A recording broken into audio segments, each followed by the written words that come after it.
So, obviously, we're going to be deploying to Altis, so here's your ground briefing. Most of you know the terrain there already, we've been messing around, but basically the island of Altis is located in the Mediterranean. The terrain varies from flat and open areas to mountain areas and rocky highlands, right? So basically the entire west coast of the island is foothills and mountains, and then the remainder of the island is pretty flat, open terrain. All right, next slide. Okay, situation general. The war-torn Greek island of Altis has recently been experiencing a rise in piracy in its waters. With local military stretched thin and the local government still struggling to bring order and reconstruction efforts back to the country, pirates migrating from Africa have seen little to no resistance. Next slide. Situation enemy. Their size is currently unknown. It's assessed as battalion plus. Activity raiding. They've been raiding commercial shipping routes along the west coast of Altis. Their location is primarily in the sparsely populated northwest mountains. That's their primary area. Their uniform is civilian clothing, as you've seen prior, and you may see a mix of camo patterns. Their tactics are primarily hit and run. They don't like to stand and fight. IEDs have been reported but not confirmed, and they've been increasing ambushes against local police in the recent weeks. Their equipment is Warsaw-packed weaponry, so that's AKs, PKMs, RPKs, RPGs, and they've converted civilian off-roads to carry 50 cal machine guns, which you can see in the picture there on the left side. Next slide. Situation friendly. Okay. For this part, I gotta minimize my game and scroll to the next page. All right, situation friendly. The battalion commander's intent is to provide a well-equipped and trained force to seek out and destroy all hostile forces and prevent future growth of hostilities in the region. Location of friendly forces, as you can see on the map sheet, Bravo Company is being held in reserves in the northeast in the vicinity of Molo's airfield, and Charlie Company is tasked with security in the capital city, Kavala. We, Alpha Company, will be operating out of Altis International for the first part of the operation. Next slide. Our mission, ACoy will secure infrastructure and destroy all hostile forces within our AOR no later than 4 May 2014 in order to assist in restoring order to Altis and prevent future hostilities. I say again, ACoy will secure infrastructure and destroy all hostile forces within our AOR no later than 4 May 2014 in order to assist in restoring order to Altis and prevent future hostilities. Anybody need a minute with that one to copy it down if that's what you're doing? Mm-hmm. Okay. Just let me know when you're done.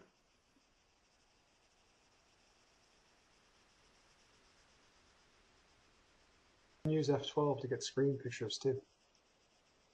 Oh, fuck. I can't read. All right. All right. You can hit it.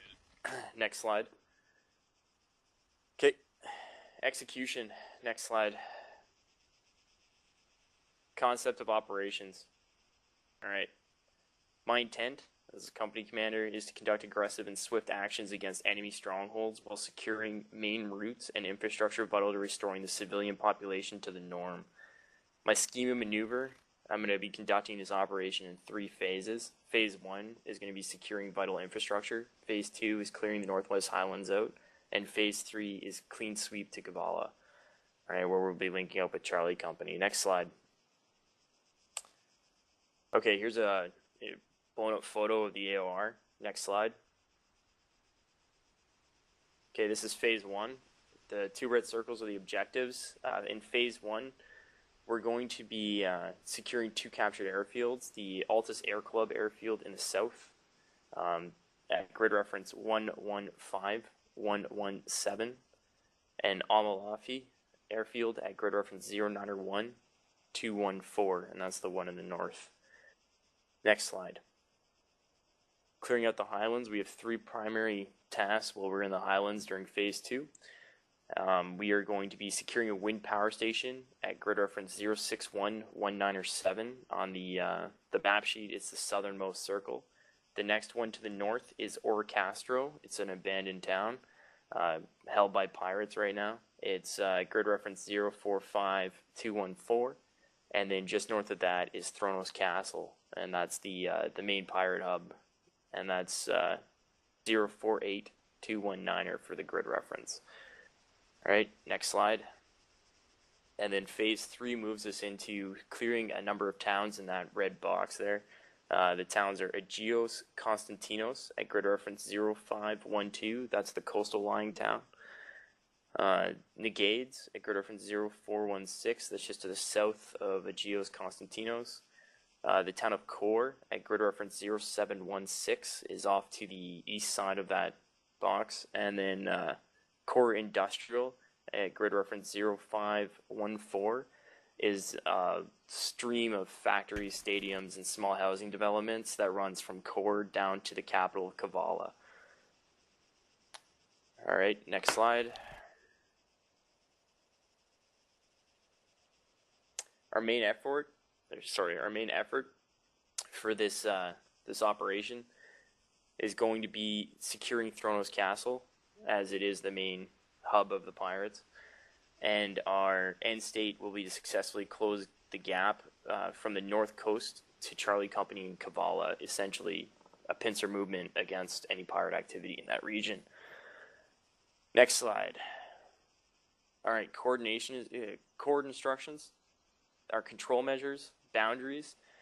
This is basically everything in the red is what we're allowed to operate in. Anything in blue we can't really be in except for the airfield, because that is still controlled by the Greek government. All right, so we're only authorized to operate in the red. Otherwise, we can't move around. Bravo Company is restricted to Molos, and they are used as a QRF if required, as well as to rip us or relief in place when we take objectives. So they'll be air transported into the AOR to secure locations for us, okay? Next slide. Okay, light discipline. We don't want to see laser light shows like we have in the past. All right? Wow, someone just knocked down all the chairs. You had to fucking mention it. Oh, fuck.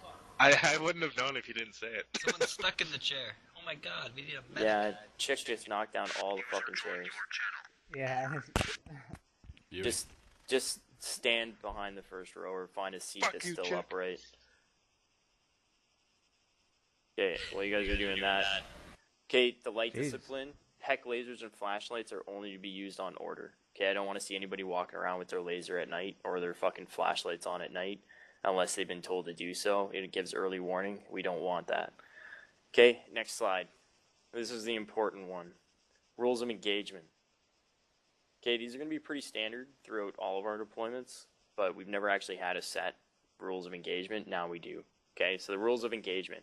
1. Canadian forces will only use lethal force if there is clear evidence of hostile intent. Definition of hostile intent is the threat of imminent force by any pirate groups, foreign forces, terrorists, or other groups against Canadian forces, personnel, allied forces, or civilian groups. The on-scene commander reserves the right to neutralize or deter any threat with appropriate force. That means if you have a dude with an AK down the road from you and he takes aim, you do not engage him with a Carl Gustav. That is excessive force. Okay, you use a similar weapon system, so you have a rifle take him down or a machine gun. Okay, single targets. Larger stuff, when we're actually doing focused aggression, that's when we'll be using larger weapon systems on individual targets. Okay, but again, listen to whoever's in charge on the ground, and they will tell you what you can and cannot do. Okay, number 2, no high explosive ammunition is to be used against civil infrastructure or when risk to civilian or allied militaries is present. Okay, so we're not going to be firing 84s into compounds or fucking any kind of cities at all for any reason. Okay, that it's a restricted weapon system is to be used against soft targets only, such as fucking technicals, or large concentrated groups of enemy in the open. All right, we're not going to be free firing the 84 like we have been in the past. Number 3, artillery is not to be used within 150 meters of civilian populated areas. Okay, obviously it's an area weapon system and we don't want to fucking destroy civilian infrastructure when we're there to try and fucking rebuild it. Oh, look at that, you already switched. Number 4, under no circumstances are civilians to be engaged or held against their will without express authorization from the local government. Okay, we're not an invading force, we're not a local force. We're there to help out. We're not there to fuck with civilians, okay? Even if you have suspicion, and there will be no looting. It's more for Groom than anybody else, but there will be no fucking looting. Okay, number 5, warning shots can be utilized if intent is unknown or in question. Warning shots are to be fired into the ground no closer than 5 meters from persons on foot. If a vehicle is in question, the engine may be disabled by fire if the vehicle presents danger to friendly or civilian personnel. So what that means is, if there's a vehicle gunning down the fucking road and you fire a fucking warning shot and he doesn't stop, you can fire into the engine and stop the vehicle, or pop the tires to stop the vehicle. But do not engage the driver unless you know he's hostile. Makes sense? Okay, next slide. Open fire policy. Okay, this kind of complements the rules of engagement. Open fire policy. Canadian forces may open fire if 1. Personal safety is threatened in accordance with the ROEs. 2. Protected persons are threatened in accordance with the ROEs. 3. On order. 4. When returning fire. Next page, not slide, next page on my fucking thing. Alright, yeah, next slide. Okay, actions on. Okay, actions on discovered mines and IEDs, or initiated mines and IEDs. Alright, for discovered IEDs, you're going to stop. You're going to establish a safe cordon of 100 meters around the suspected IED. And you're going to report to higher and await for instruction. Your instruction will most likely be to bypass or to blow in place. Okay, if you initiate a mine or IED, for those of you unfamiliar, initiate means you set it off. Okay, get back if you're not the victim of it. Get back from it 100 meters. Watch for secondary devices while you're moving around. Do not go to the casualty. Leave the casualty where he is. Okay, report the contact to higher. They will send in what's required to help out. Establish a cordon, again 100 meters out. Leave all wounded to the company medic and the platoon medic and the CSM. Cpl, if you're qualified, you will be requested if you're needed. Otherwise, you carry on as a member of the section. You do not run in and try to help. Okay, the last thing we need is 4 guys running to do towards a dude and a secondary goes off and then we're combat ineffective. Alright? Actions on lost comms. Alright, this is radio communication goes down, whatever happens. Okay, you can't raise the next call sign you're trying to talk to. Your primary reaction will be to pop red smoke. That'll indicate to anybody who can see it that that call sign has lost comms, and we will send a runner to you to sort it out. Or your secondary task, if you don't have red smoke, is to send a runner to the platoon headquarters. You should know where it is. Just take a rifleman, say, go to platoon headquarters, tell them my comms are fucked, and ask them this. And then you're good to go. Okay? If you're lost, and this will happen with privates, it's happened before, if you get lost, stop. Return to the last rendezvous. We'll be designating rendezvous, especially on jumps, where you need to remember the ground. And fucking, if you get lost or separated, you report back to that rendezvous point. If you don't know where it is, don't move.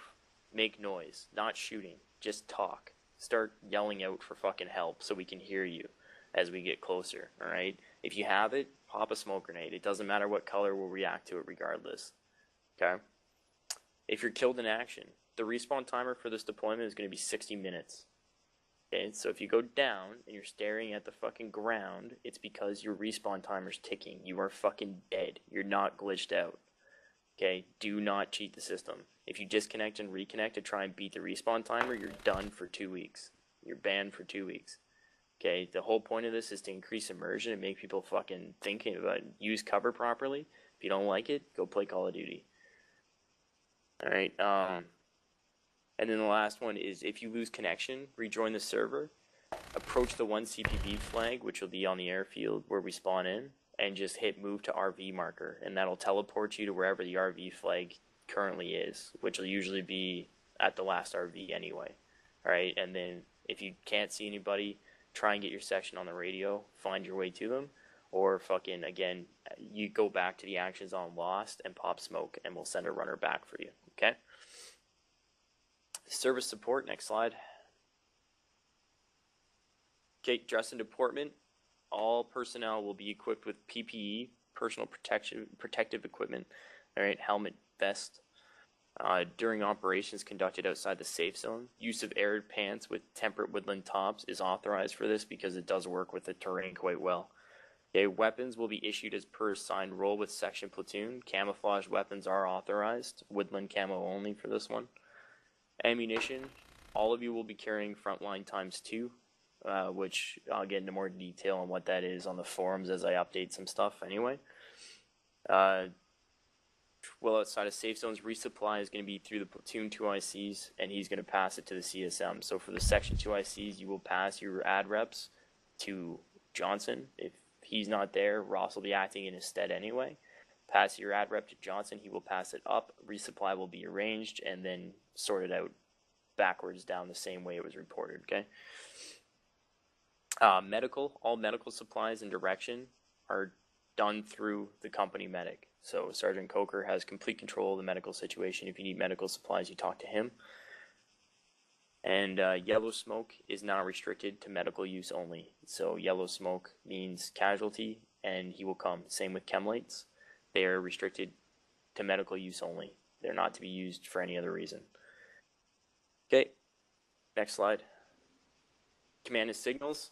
Okay, this one was very brief. There's a call signs and frequencies chart for the battalion on the forums.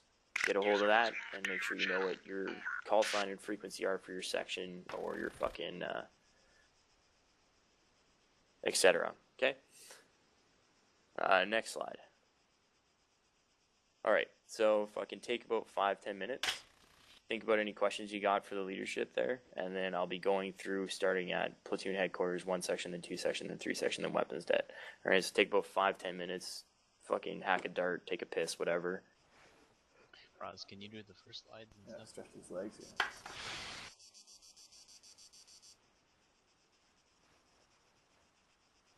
Pictures. Why do pirates love yellow so much? That's the first slide. They're happy. Let's get these questions going. 1 platoon, you got any questions there, LaPlante? Yeah, 2. First question. We know enemies expected size battalion plus. What sizes are they operating in? We talking like groups of 3, 4, small sections? Individually, they're known to operate in cells between 5 and 10. Okay. And second question, since we're not wanting to damage civilian infrastructure, what's policy for taking cover within buildings, within towns? When it comes down to it, your own protection is higher priority. So you can take cover in buildings and shit like that. If the enemy fires an RPG at it and damages it, well, that's their fucking problem. As long as you don't engage it, you're good. Okay. No more questions. When we do go to Oricastro, that place is abandoned of civilians. It is a completely. I don't want to say weapons-free zone, but you can engage buildings in Oricastro. Okay, because there's going to be some pretty heavy fighting. But when we hit phase 3, those are civilian areas, so we have to be careful what we fucking shoot at. All right. 1 section. You got any questions? Yeah, I have one question. It's about the light discipline. Last time that we needed to pull up with those light shows was because it was pretty much fucking hard, not to say impossible, to coordinate the sections on a night operation because we don't have strobes or chem lights to be attached to our uniforms. Is there any way to circumvent that with regards to the light discipline? Well, you can still use them to identify targets. It's just, I don't want people walking around with them, and you don't need the whole section lit on them. But I'll look into getting chem lights that we can attach, although there's no IR chem lights. I'll take a look at the IR strobe, the helmet-mounted one, see what that does, but gonna be kind of fucking just keep an eye on people, right? Our spacing decreases at night so that you can still see people around you. So we'll have to kind of circumvent it the best we can, but walking around with lasers on is just bad practice, especially if we're fighting an enemy that has night vision, because they will see it. But yeah, Roger. I'll look into some things and get back to you on that one. 2 Yeah, seconds. Roger. Or do you have anything further, Rokas? Well, I was only worried about because last time that we tried to do that in an triangle, it wasn't because inside the section we were disorganized. It was mostly because I'm worried about weapons dead lighting our asses up if they can identify those properly. When we're actively engaged, at that point they know where we are. I'm talking about movement. Like, if we parachute in and we're moving from the drop zone to an ORV, there's no need to have lasers on. When we're attacking something, if it's at night, yeah, turn your lasers on so weapons dead doesn't light you up. Okay, acknowledged. Thank you. Yeah, situation dictates, right? 2 section? My only question was, like, are we airborne or solely airborne? Are we going to be mechanized or motorized or anything like that at all?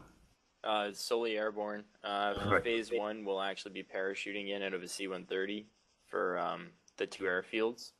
For phase two, we'll probably be mostly air mobile, so we'll be inserting with the helicopters because the terrain doesn't allow us to parachute. It's just too shitty. We'd all die. And then for phase three, we'll also probably be air mobile, so we'll be inserting via helicopter and maneuvering via helicopter. Based on the ground we have to cover, motorized or mechanized just doesn't work for us. Cool. Thank you. That's all I got. 3 section. Yeah, is the server persistent now? I'm not sure what the newest update did with Alive. I have to look into it. If it's not, there is a contingency plan in place to keep persistence in play, similar to how we did it in Takistan. Hey, Ross, can you bring us to the phase one slide?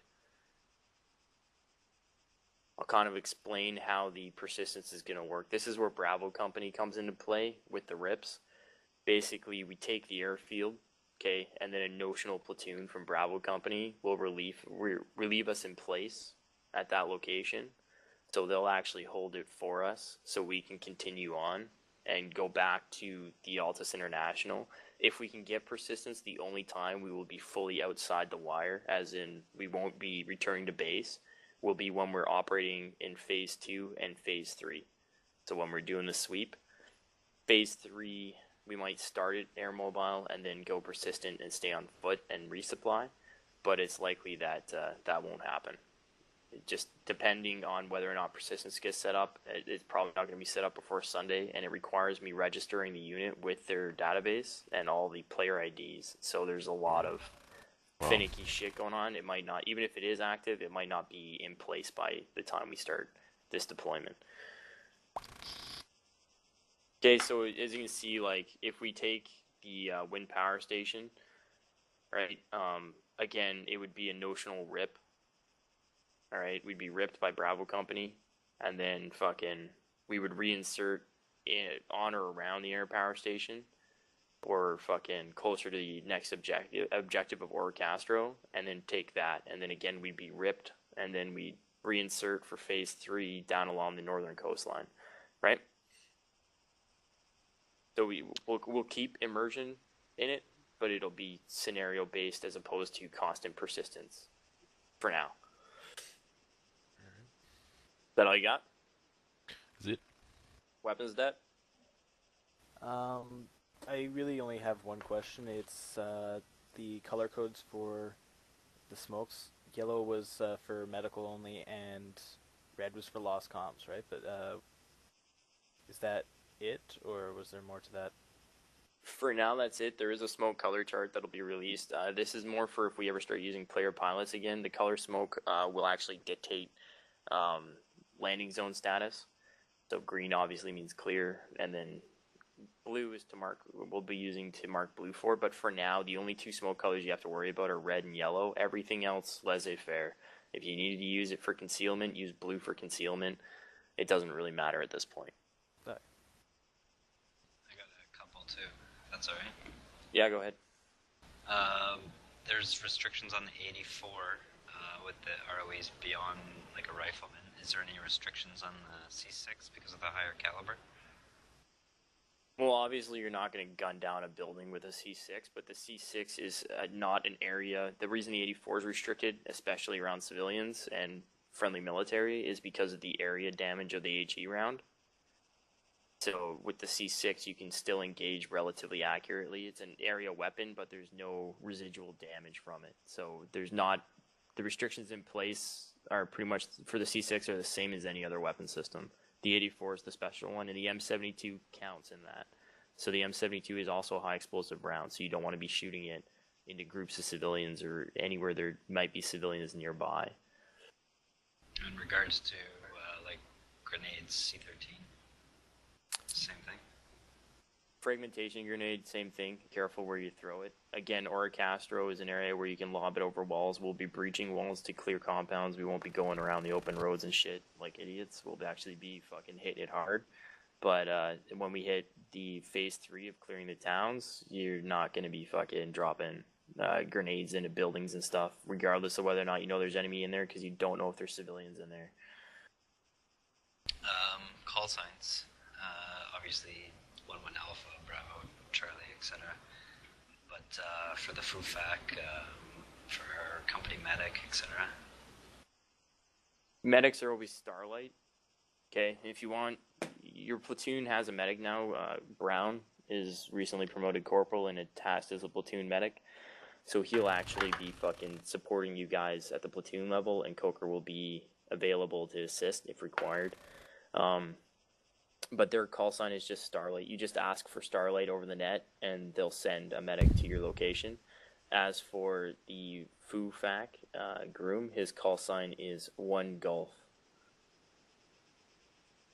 Okay, and along with that, I'm assuming we may have air and artillery support. We will. We will have CF-18s on call and artillery on call. Okay, that's it. Okay, any of the other 2 ICs got questions?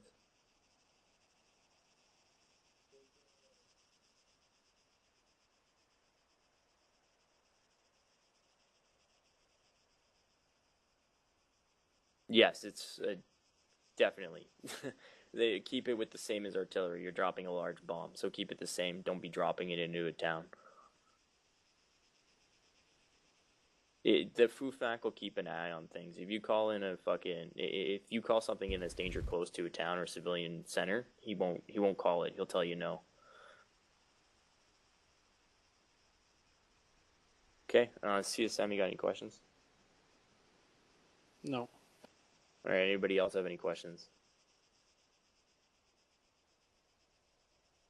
Okay, excellent. All right, so that concludes the briefing for Operation Swashbuckler. If you didn't know what the name was, now you do. And, yeah.